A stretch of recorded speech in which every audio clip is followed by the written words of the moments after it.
within the enchanted realm known as. After years of fierce battles over the throne, the conflict was finally drawing to a close. That night a scheme was set in motion to remove the ninth prince from power. Those who had been plotting for ages finally saw their chance arrive. They believed their prince was the sole person fit to become the next king, insisting that his choice was justified. The second prince commanded his soldiers to launch an assault on the hidden palace that housed the ninth prince, emphasizing that no one should survive. He made it clear that every person inside, whether a guard or a servant, was to be killed to ensure there were no witnesses left alive. Before carrying out the plan, a moment of uncertainty flickered across the face of one of the prince's followers. He paused, appearing as though he had something on his mind. This hesitation irritated the prince, who sharply insisted that the follower share his thoughts at once. Before the follower managed to complete his thought, an unseen figure approached from behind and swiftly snapped his neck. A stranger with striking white hair and piercing red eyes suddenly emerged, confronting the prince and inquiring whether he was the kingdom's second prince. The unexpected arrival left the prince reeling in disbelief, his face twisting with anger as he raised his voice and insisted on learning the stranger's identity.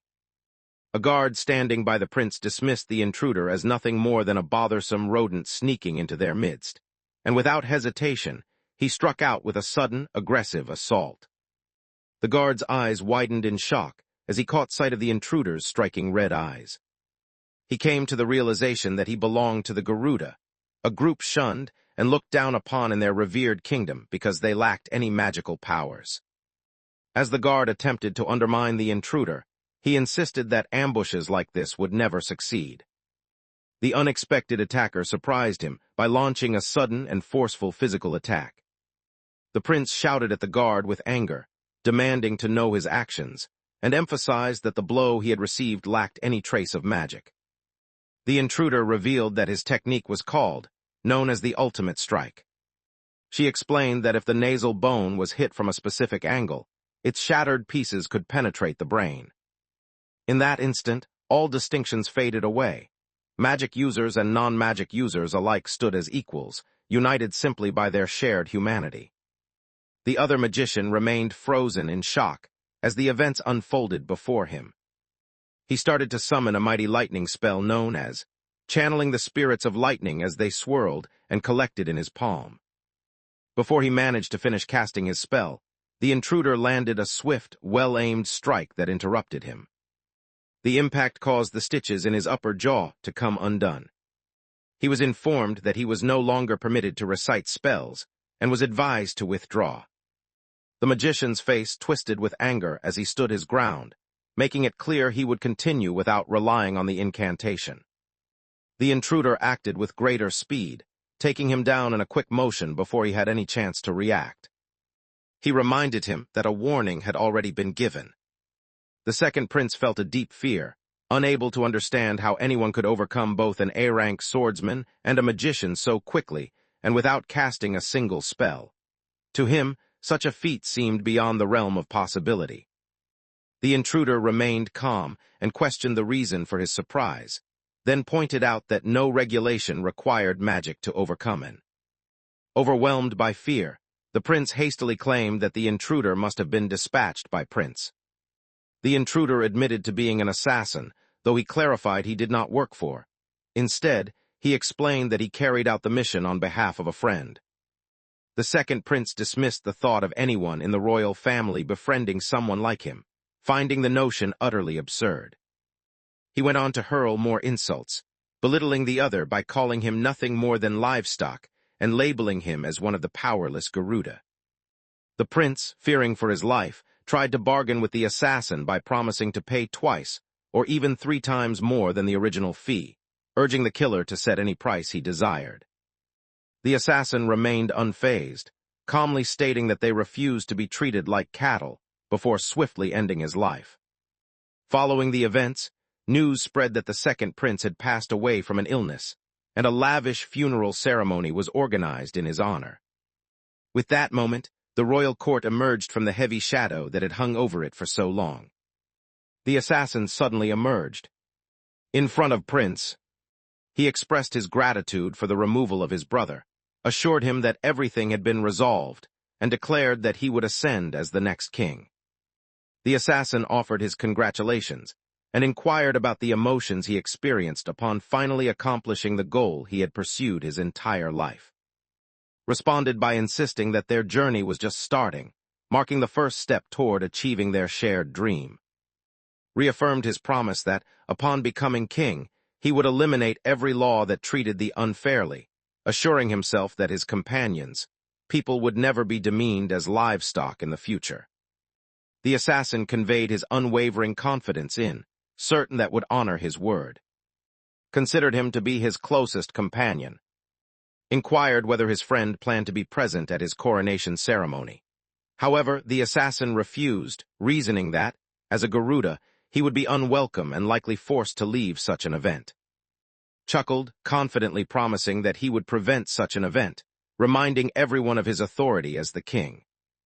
The assassin expressed gratitude for the thoughtfulness, yet advised against causing any disturbances so soon after the new king's crowning.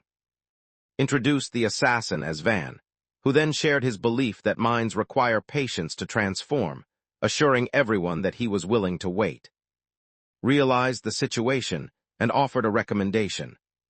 With the battle concluded, he made his way back to his to take some time off and recover. Van found the suggestion appealing and responded with a cheerful grin, signaling his agreement. Felt a sense of satisfaction upon discovering that Van had accepted his proposal.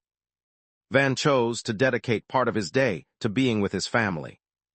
Van came back a while afterward. They questioned in their mind whether the battle had actually come to an end. Van believed that lacking magical abilities rendered him invisible to others, a characteristic he considered beneficial exclusively for those in the business of assassination. Hinz had already mentioned to him that, from this point forward, the adversaries ahead would be the kingdom's strongest magic users. He questioned whether he stood a chance against legendary figures, warriors who wielded enchanted blades and fighters whose skills were enhanced by mystical arts. Van reached a conclusion. Given the circumstances, he resolved to study magic as well. Felt a wave of surprise at his friend's choice, and his thoughts soon drifted to the challenge ahead. How could he possibly study magic without possessing any mana himself? Despite any obstacles, Van remained steadfast in his intentions. He resolved to immerse himself in the study of magic with a dedication that surpassed that of anyone living. At the same moment, he focused on perfecting his martial arts, determined to make them powerful enough to outmatch even the force of magic.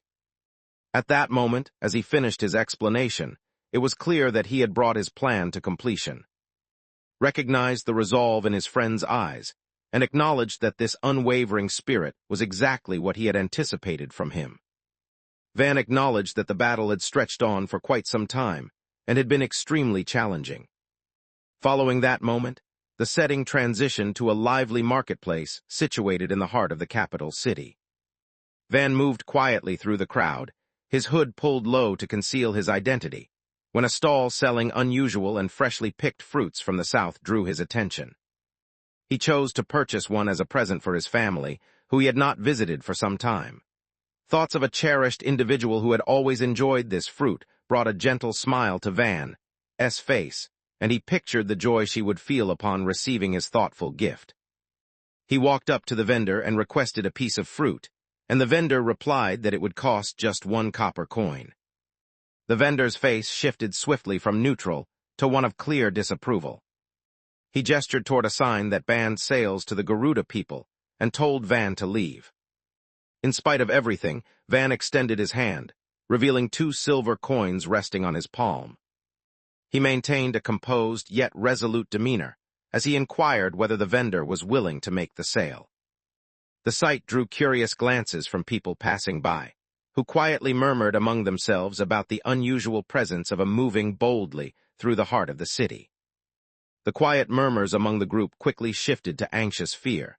Someone in the crowd cautioned the rest, insisting they should keep their distance from him. There was a growing worry that his curse might pass to anyone who got too near, stealing their magical powers away. When Van heard someone mention the word curse, he thought back to the history of his own people, the Garuda, known as the sole race in the world who lacked any magical abilities.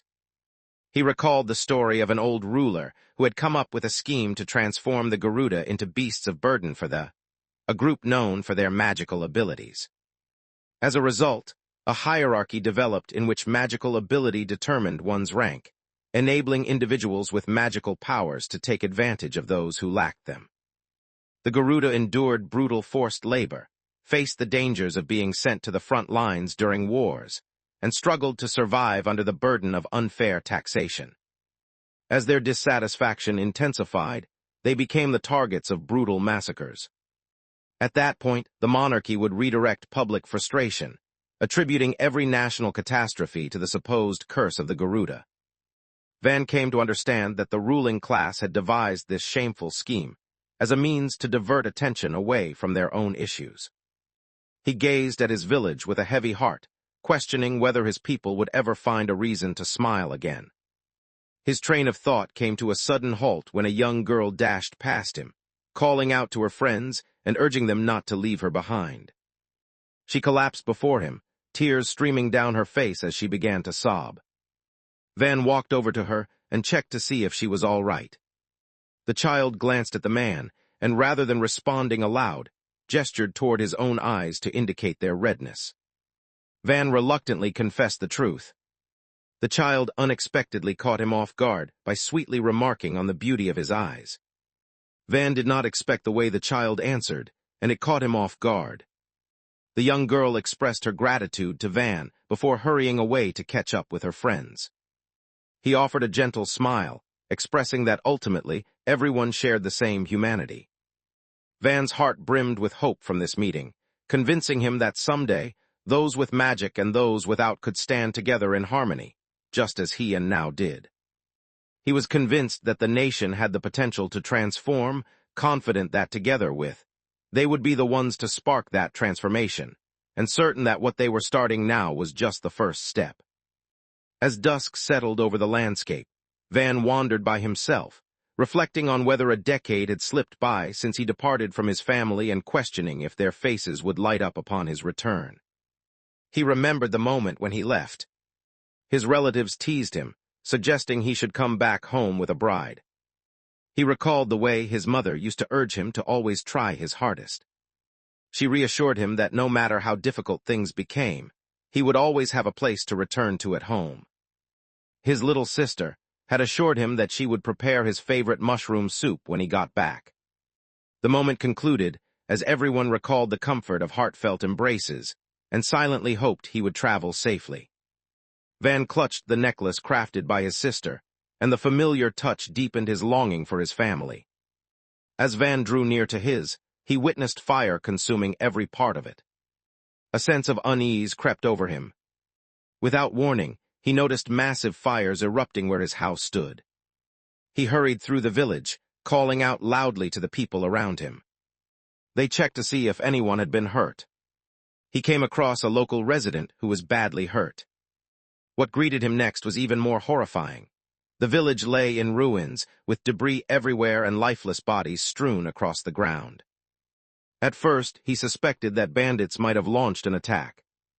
He soon understood that the violence of the slaughter far exceeded anything common thieves would commit. While he frantically looked through the scene, he noticed that his mother and his sister were not among those who had been killed. Van raced through the village engulfed in flames, clinging to the hope that those he searched for had survived. A sharp ache struck him as he realized his years of struggle and effort had all been for their sake. His one true wish centered on transforming the country into a place where both his mother and could find happiness. As he neared his home, he spotted a lifeless figure suspended from the trunk of a tree. He froze, disbelief flooding his mind as he questioned whether the lifeless figure belonged to his mother. As he approached, the true horror struck him as he realized the lifeless body belonged to his own mother. Caught between overwhelming surprise and hopelessness, he struggled to process what had just happened. A soft voice reached his ears, someone gently calling out to her brother. Van recognized the voice as belonging to his sister, and hurried over to her side where she was lying hurt on the ground. He wrapped his arms around her, urging her not to let go. She feebly urged him to escape, cautioning that the assailant's true target was him. Van felt a surge of surprise, his mind briefly considering whether the assailants might be leftover supporters of the second prince. However, he quickly rejected that possibility. He instructed his sister to be quiet and assured her that he would lead her somewhere safe. Van stared in disbelief at the sight of his sister, horrified by the large amount of blood she had lost. Despite her wounds, made an effort to find her voice. In her last moments, revealed to him that she had learned how to cook well. He longed for the chance to try her cooking. Van's tears landed gently on her cheeks. Reached out and gently brushed her hand across his cheek. She reassured him, insisting that he shouldn't hold himself responsible. She tried to comfort him, emphasizing that he was not to blame for what had occurred. In his embrace, she took her final breath. Just then, a blade unexpectedly drove through Van's back. A royal knight offered words of admiration to the person responsible for landing the decisive strike. A voice echoed through the hall, commending the royal knights for their outstanding performance. They announced that Van was dead by their hands. The knight who had struck the blow realized with surprise that Van remained upright, even though he had suffered a deadly injury. Van spun around, his eyes shining with a bright red light. The knight informed him that there remained a final question to be asked.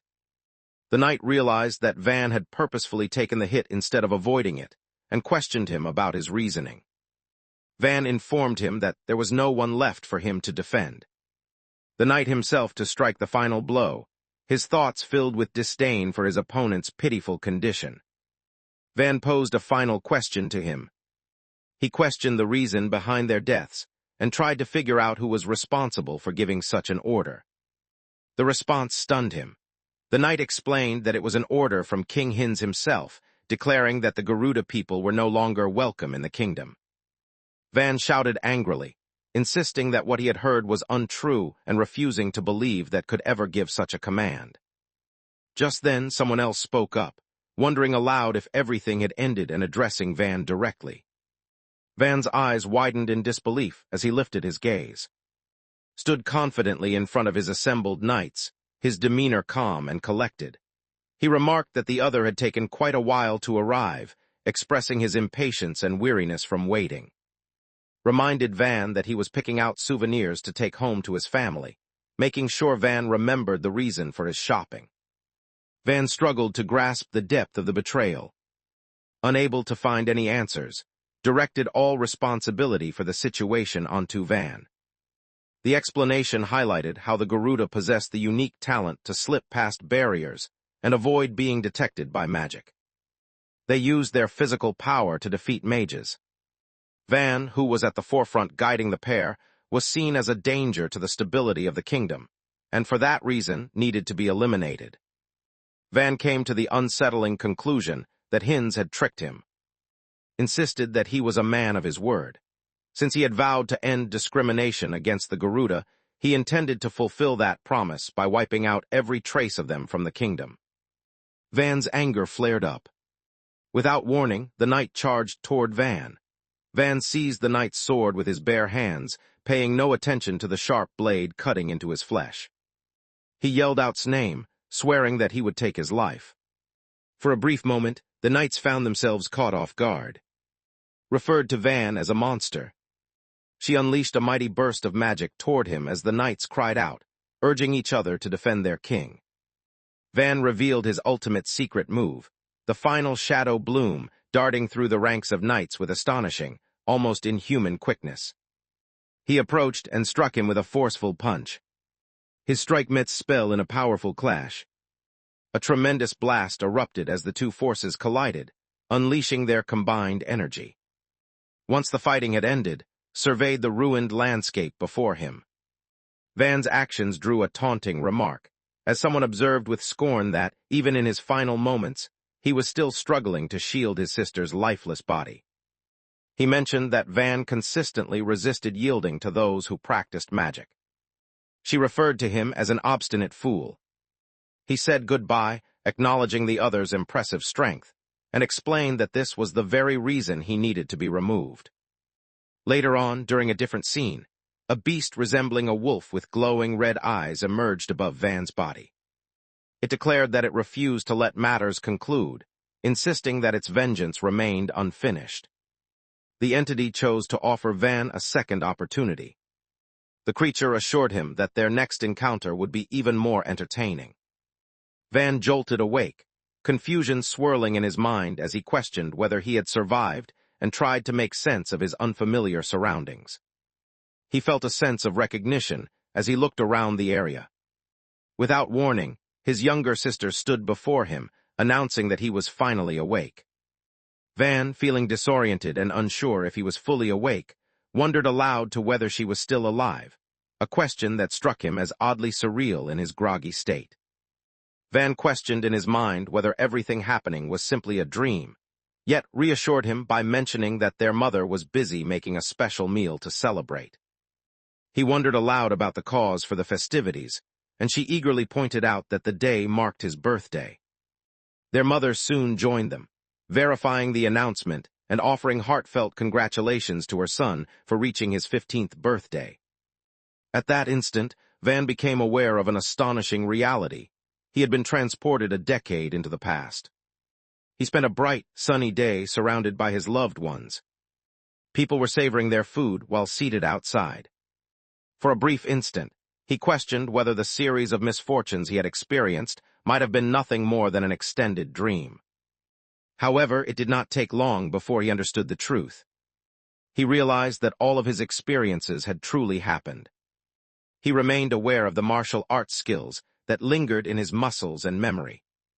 He could still recall's final words and the scent of his, as it went up in flames. The spot on his chest where it had stabbed him throbbed with a sharp, lingering pain. Every sensation overwhelmed him, leaving no doubt that the life he remembered from the future had truly happened. Observed his wandering attention, and, sensing something amiss, expressed her concern by inquiring if anything was troubling him.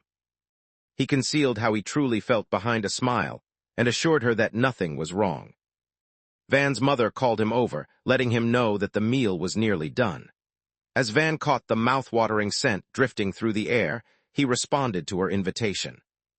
Van's sister offered warm birthday wishes to him, calling him her big brother, as the two of them enjoyed each other's company in a cheerful and festive mood. At the same time, in another part of the woods, several mages made their way among the trees, intent on tracking down those they believed to be heretics. The knight expressed regret that they had been unable to include any mages of a level or above in their group. The mage worried about keeping the citizens safe and feared the knights might hold them responsible if anything went wrong, but the other person calmly assured the mage that there was no need to be anxious. He informed them that their destination was known as the Garuda Independent Territory. The people who lived there, according to what was taught at the Magic Academy, were viewed not as citizens, but as nothing more than livestock. The mage paid no attention to what he said, and instead instructed the group to move quickly.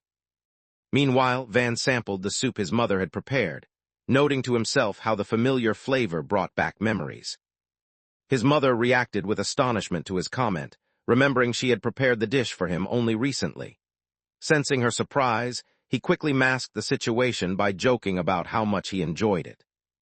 Beamed with pride as she mentioned her own involvement in its creation. Van couldn't resist teasing her when he pointed out that the ingredients were all chopped unevenly, which caused her to respond with mock irritation. He gazed at his mother and sister, relieved to see them both safe and healthy. He felt sure that he had truly traveled back a decade in time, and now had the opportunity to alter his entire future, yet uncertainty filled him as he tried to decide what to do next.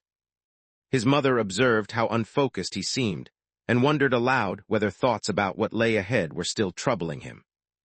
At 15 years old in his past life, Van had faced the difficult decision of choosing his future alone, with no father or family trade to guide him as a Garuda boy. He faced 3 choices. One was to take on poorly paid jobs in Garuda town. They left the town to take on difficult and risky jobs, all while putting up with harsh words from others. The option to work as a mercenary was also considered. Despite lacking magical abilities, most Garuda are known for their extraordinary physical power. Because magic cannot reveal their presence, they are valued as exceptional scouts. Because of this, whenever conflicts erupted, Garuda mercenaries were immediately sent to fight at the forefront of the battles. They were used merely as disposable soldiers by the regular army. Survival would earn them the promise of a generous reward.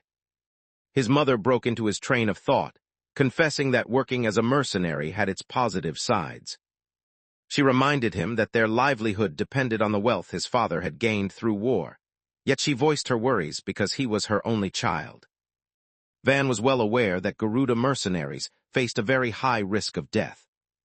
He recalled that, during his previous life, he had gone against his mother's wishes and chosen the path of a mercenary. Along that journey, he had encountered. Without warning, the village alarm bell rang out, interrupting his train of thought. The bell clanged fiercely, alerting everyone in the village that trouble was approaching. Van's heart pounded with a mix of disbelief and frustration as he suddenly remembered the important event he was supposed to attend that day. He broke into a sprint, urgently warning his mother and to keep their distance from the town. They were left in a state of confusion. At the same time, a radical group carrying torches spoke to the gathered crowd. They insisted that it was essential to safeguard their holy bloodline. The kingdom had concealed the repulsive corruption brought by the Garuda.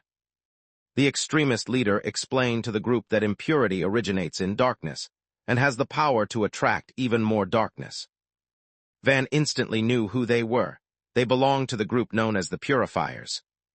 Within the kingdom's dominant faith, there existed an extreme faction devoted to strict fundamentalist beliefs. They were branded as heretics because of their radical beliefs. There was a widespread conviction that the Garuda acted as servants of evil and needed to be wiped out. At that moment, Van's mind flashed back to the true disaster that had unfolded on his 15th birthday. After being forced out of the capital, the Purifiers escaped and found shelter within the Garuda Independent Territory. Van recalled a time when the Purifiers had seized control of the town with little resistance, as there were too few guards to stop them, and he could not forget the terrible acts they had carried out, all under the pretense of purification. During that period, he had no choice but to seek refuge alongside his family. Despite past experiences, he resolved with determination that things would not unfold the same way again. Van darted nimbly over the rooftops, his movements quick and graceful. In the center of the square, the Purifier leader proclaimed his intention to cleanse the entire town. He menaced a Garuda woman by brandishing a lit torch, asserting that its fire would purify her from wrongdoing. Just as the Purifier was about to attack the woman, Van stepped in to protect her. In his thoughts, he reviewed a fundamental strategy for confronting magic users. One must strike quickly and unexpectedly from beyond the opponent's awareness. They aimed for vulnerable spots such as the brain or spine. Their goal was to eliminate them before any magic could be used. The Purifiers did not expect him to arrive so abruptly, and his presence caught them off guard. An extremist channeled the power of his sword, declaring his intention to end Van's life. Acting quickly, he seized the extremist's sword and struck, ending the man's life. Van clarified that only weapons infused with magical energy had the power to break through the enchanted barrier. They managed to break through the magical barrier by turning their enemies' weapons back on them. Van realized that a sorceress had directed an Electrum class spell his way. Van shoved the fallen extremist's body across the ground, sending it sliding toward the sorcerer and interrupting the spell before it could be completed. The lifeless body intercepted the spell, giving Van the chance to dart toward the sorcerer with incredible speed. With tremendous force, she struck him so hard that he was hurled through the air. Having expertly defeated most of his opponents, he soon found that only 3 remained standing. He halted abruptly when one of the Purifiers, who had taken a different woman captive, called out to him. The extremist threatened Van, demanding that she get down on her knees, making it clear that her life depended on her obedience. Van's heart sank as he became aware that a greater number of foes waited beyond the boundaries of the square. He realized he was trapped in a situation no one would envy. Even if he gave up, his fate would still be death. The hostage pleaded with Van, desperately urging him to hold out and not give in. The purifier taunted her, suggesting that she should hold Van responsible for the fate that awaited her. Just as he prepared to end her life, Van interrupted by calling out for him to halt, lifting his hands high to show he meant no harm. The leader's face lit up with a victorious grin, certain that Van had finally yielded to his authority. The rest of the extremists advanced on Van, with one stepping forward to strike him with a swift kick. They yelled at him, questioning what gave him the courage to interfere with their group. After Van gave up, the purifiers started to assault him relentlessly. One member argued fiercely that they needed to make him suffer as payback for the companions he had slain. The leader of the group couldn't shake an uneasy suspicion about Van. They understood that if they didn't end his life right away, something terrible was likely to occur. Before anyone had a chance to act, a formidable sorceress materialized out of nowhere. She unleashed a burst of magic, causing a wave of ice to sweep over them and lock them motionless where they stood. The extremists struggled to fight back, yet the spell's unexpected power quickly overwhelmed them. The sorceress instructed the extremists to remain still in order to prevent them from causing themselves harm. The sorceress declared to the extremists that their reign had ended, and informed them they were being taken into custody on behalf of the kingdom's justice. The head of the purifiers came to understand that the newcomers were backup sent from the capital. Van felt a wave of confusion wash over him, recalling how reinforcements had taken considerably more time to arrive in his past life. The leader of the purifiers commanded the rest of his followers to eliminate the sorceress. She remained composed as she told him once again that their relationship had ended. She instructed her soldiers to take away their weapons. The sorceress moved closer to Van. They admired his skill, impressed that he had managed to defeat 3 of the purifier mages by himself. Van stood uneasily, uncertain of how to respond in that moment. The sorceress expressed her admiration for his actions during the battle. The fire mage that Van had defeated possessed enough strength to reduce the whole city to ashes.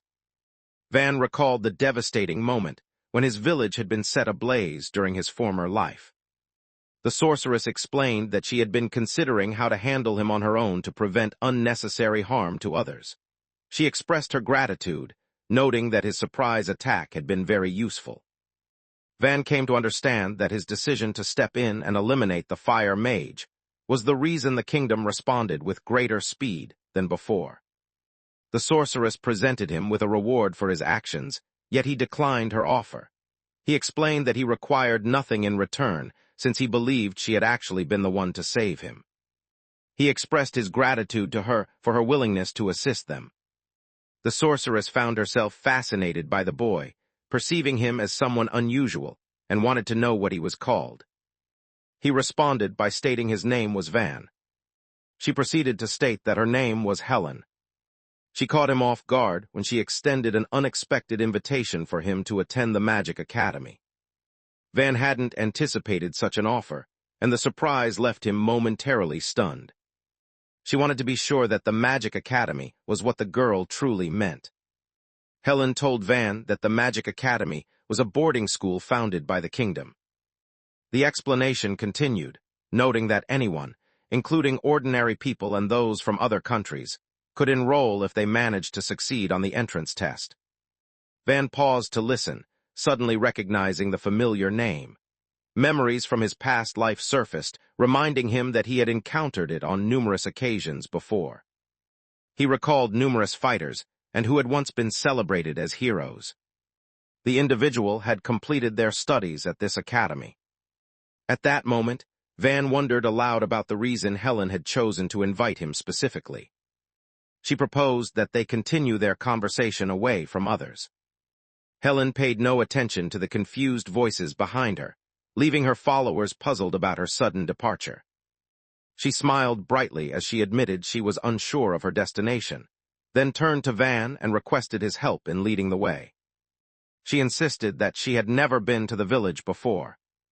They continued side by side, eventually arriving at a peaceful clearing within the forest.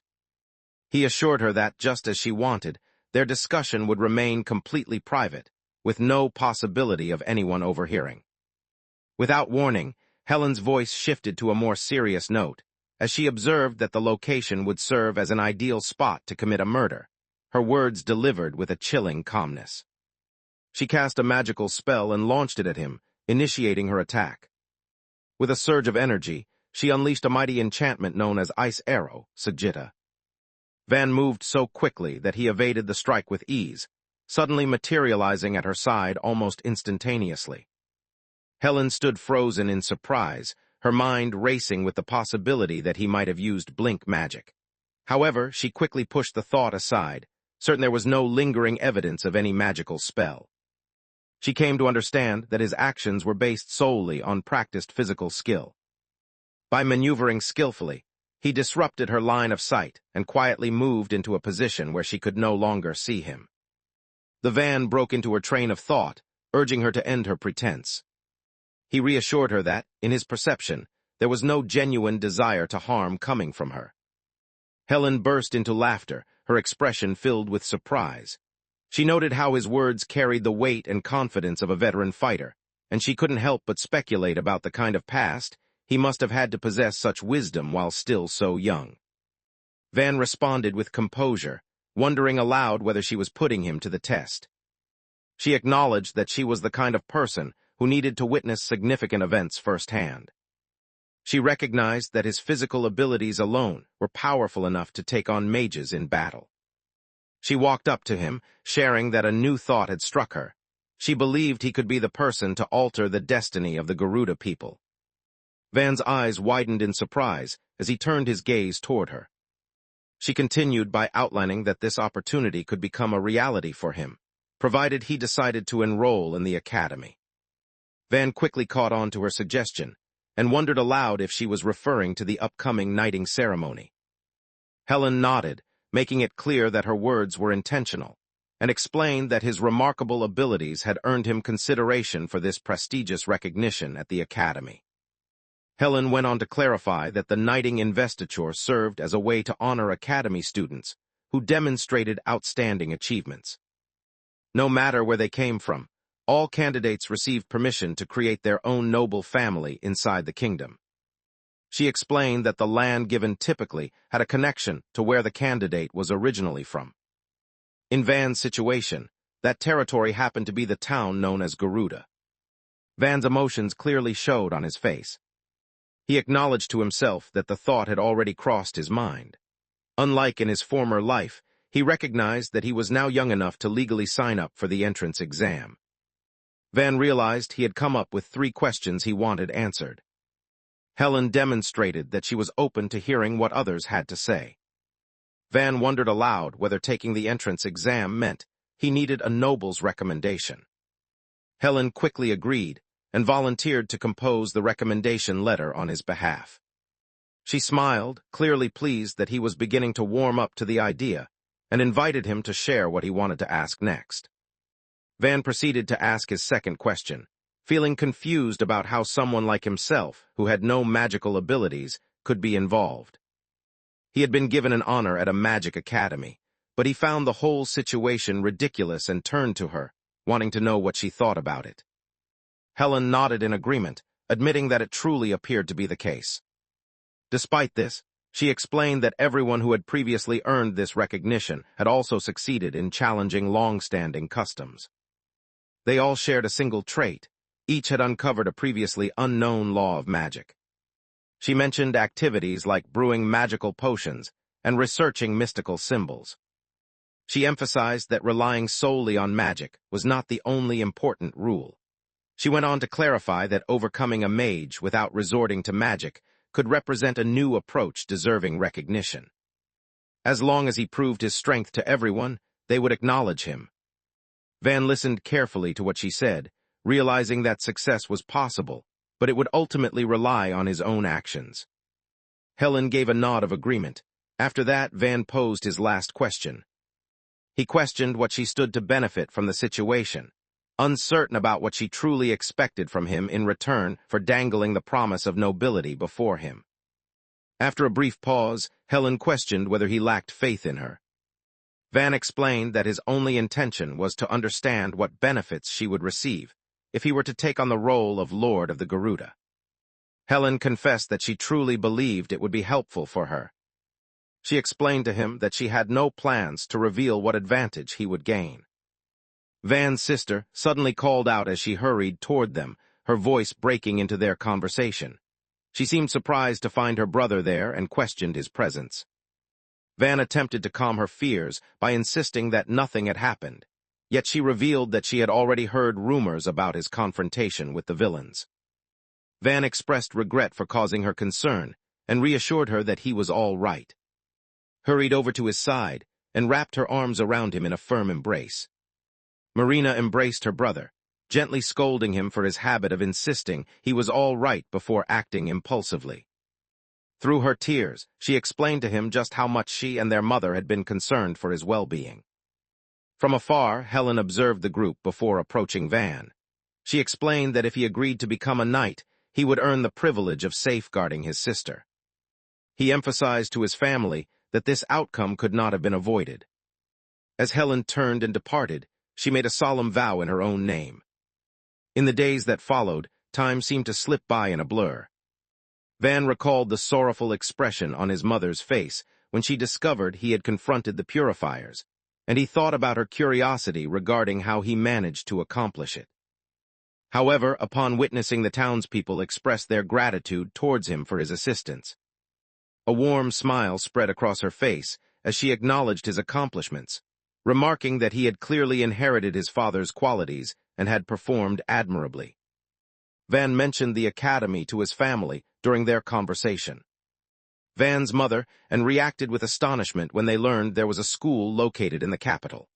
Van went on to clarify that it appeared Garuda people were allowed to attend, and he shared details about the recommendation he was expecting, along with the prize he might earn. At that moment, reminded everyone that the academy accepted only those who could use magic, known as the. Van explained that this exact reason motivated his desire to leave. Driven by a desire to demonstrate the strength of the Garuda people, he aimed to show everyone that they were equal to others and not lacking in any way. Van had spent several days searching for a solution, but in the end, no alternative came to mind that would protect everyone. He believed his past as an assassin had only been possible because he had joined forces with the future king. In this new life, he was determined to avoid making the same alliance. Even though he lacked a strategy to challenge the kingdom alone and remained uncertain about Helen's real motives, agreeing to her proposal could present him with a different opportunity. He had experienced death before, and although the road ahead was filled with risks, he was determined to hold on to any shred of hope he could find. He was determined to eliminate all prejudice against the Garuda throughout the nation. Both his mother and his sister stared in disbelief, taken aback by how resolute he had become. His mother observed that he appeared determined to ignore her requests, even if she pleaded with him to stop. Van wondered aloud whether she had forgiven him. She brushed a tear from her cheek, her heart heavy with the certainty that no matter what she did, he would never give up. He believed that his persistent nature had been passed down from his father. Van expressed his gratitude to her, appreciating how understanding she was. His mother caught him off guard by asking if he had thought about how he would pay for the entrance and tuition costs. They highlighted the fact that receiving an education comes with a cost. In a sudden rush of anxiety, Van became aware that he had never considered this before. His mother comforted him and promised that she would figure out how to handle their finances. Expressed her enthusiasm, insisting that she wanted to help by working as well, but Van immediately dismissed her offer without hesitation. Van started to consider whether he might be able to make the money on his own, yet he soon discovered that Garuda Town didn't offer any jobs that paid well. Surprisingly, the financial issue was quickly taken care of. Helen arrived carrying the prize she had earned for overcoming the purification squad, making sure Van remembered that she had mentioned it to him earlier. As his departure approached, his mother cautioned him that life in the capital would be difficult, as others would judge him unfairly simply because he was a Garuda, and he would need to be strong to withstand the challenges ahead. She encouraged him to rise above the situation, warning him against letting it fill him with resentment, and urging him to face life with confidence and pride. She let him know through her actions and words that he meant everything to her and filled her with pride. Van gave her his word, assuring her that he would try as hard as he could. His sister bid him farewell as well, assuring him that she would prepare his favorite mushroom soup upon his return. Van expressed his gratitude to her and mentioned that he was eager for what was to come. He began his journey without hesitation. He waved farewell to his family, determined that this time he would finally honor his word. Van finally reached the gates of the Royal Academy. The sight of the enormous building left them completely amazed as they stopped in front of it. At the entrance, the noble candidates took turns presenting themselves, among them Alexis, whose father, the Lord, had put forth his recommendation. She received a respectful welcome. Elizabeth arrived next, having been suggested by the Duchess of, and she too received a heartfelt reception from those present. When Van's moment arrived, a guard raised his voice, demanding to know why the boy was present and clearly showing his frustration. The other candidates exchanged disdainful whispers among themselves, questioning the presence of a Garuda in such an environment and expressing their disgust toward him. From the very beginning, Van realized he had been subjected to this kind of treatment. Van insisted he was innocent, claiming his only reason for being present was to submit an application. The guard, with a mocking tone, questioned whether he had any idea about his current location. Van responded in a composed manner, explaining that the institution was the Royal Academy and mentioning he had learned that the entrance exam was open to everyone, no matter their social standing. The guard dismissed the notion that a Garuda possessed such abilities, his disbelief turning into aggression as he himself to strike. Van believed overcoming the guard would not be a challenge. He understood that stirring up any problems might destroy his opportunity to sit for the exam.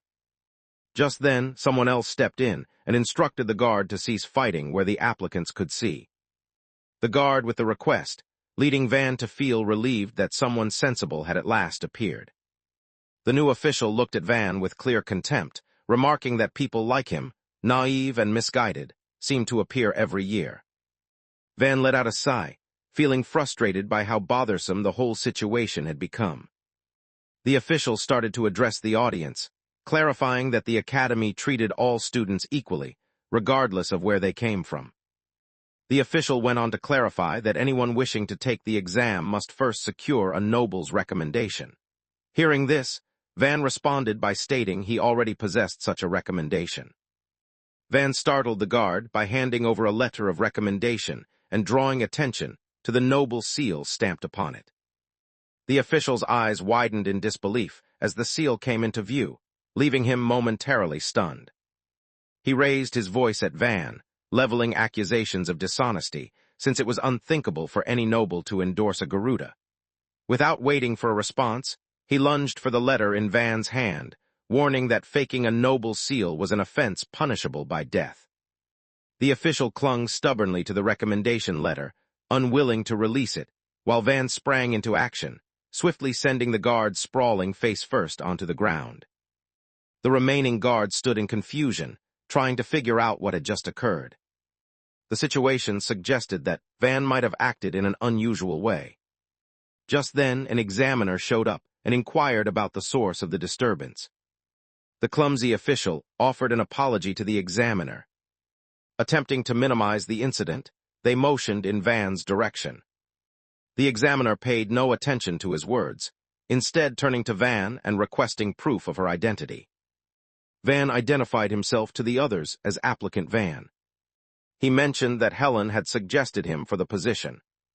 The examiner took a close look at the letter, recognizing both the wax seal and the signature as unmistakable marks of the family. He expressed regret to Van for the guard's discourteous behavior and welcomed him to come in. Everyone in the room, from the hopeful applicants to the vigilant guards, was left in shock by what they witnessed, curiosity growing among them as they speculated about who this mysterious individual, endorsed by the family, could be. Van realized that many people were now noticing him. Helen's significant influence became immediately apparent to them. When Van stepped into the room, he realized that every other applicant belonged to the upper class. He noticed several familiar faces from his previous life among the crowd. His gaze landed on, destined to earn the title of Valiant Knight, and he observed how much younger and changed appeared at this time. He noticed among the crowd, unaware that this individual would one day earn fame as the most powerful flame mage. Destined to rise as the bearer of sacred power, awaited her fate. Van believed that every one of these soon-to-be heroes had already completed their studies at this academy. In contrast to his own life, the others had earned their fame as champions of the kingdom through their bravery in war. He also recalled how, once the battle for the throne erupted, they had been reduced to nothing more than tools used by the scheming princes. In the end, he had been responsible for taking every one of their lives. In this lifetime, he resolved to challenge them openly, choosing to stand in the sunlight rather than hide in the darkness. He understood the challenge ahead was daunting. However, he believed that triumph could bring transformation to the whole kingdom.